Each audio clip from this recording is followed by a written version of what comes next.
আমি চলে আসবো আমি। কেমন দেখলেন স্যার? কেমন একটু দেখলেন? আলহামদুলিল্লাহ। তামিম সাকিব ভাই তো দেশে নেই, আসলে তামিম ভাইয়ের সাথে কোনো কথা হয়েছে কিনা কিংবা একটু যদি বলতেন। এটা ওর সঙ্গে কথা হয়েছে কিনা আমি জানি না, তবে তামিম ভালো আছে আলহামদুলিল্লাহ। খুব রিসেন্টলি বাসায় শিফট করতে পারে। শিফট করতে পারেন। আচ্ছা, এই যে একটা সময় তামিম তো আপনার ছেলের মতো, তো তামিম ভাইকে এই অবস্থায় দেখে না, তামিমের আব্বা তো আমার খেলার বন্ধু। আচ্ছা আচ্ছা, ইকবাল ভাই তো আমার খেলার বন্ধু, অতএব তামিমের মায়ের বিয়ের আগে কিন্তু তার সঙ্গে আমার সম্পর্ক। তো এই অবস্থায় তামিমকে দেখে আসলে কি বলবেন আসলে?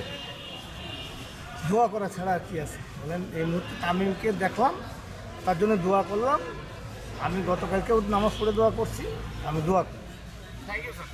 আর হোক, ভালো থাকে। একটু আন্টি আপনার সাথে একটু যদি বলতেন আসলে তামিম ভাইকে এই অবস্থাতে আসলে আমরা কেউই কল্পনা করিনি। তো এই অবস্থায় একজন সন্তানকে মা যখন দেখলো, কি বলতে চান আসলে?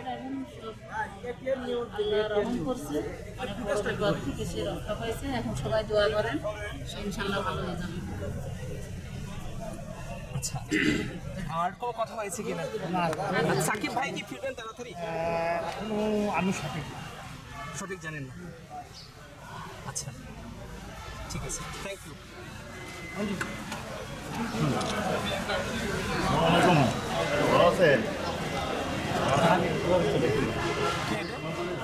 সাকিবের বাবা মা ভালো আছেন না? না, আমি এখানে আসছি ওই ইয়ের দেখার জন্য আর কি।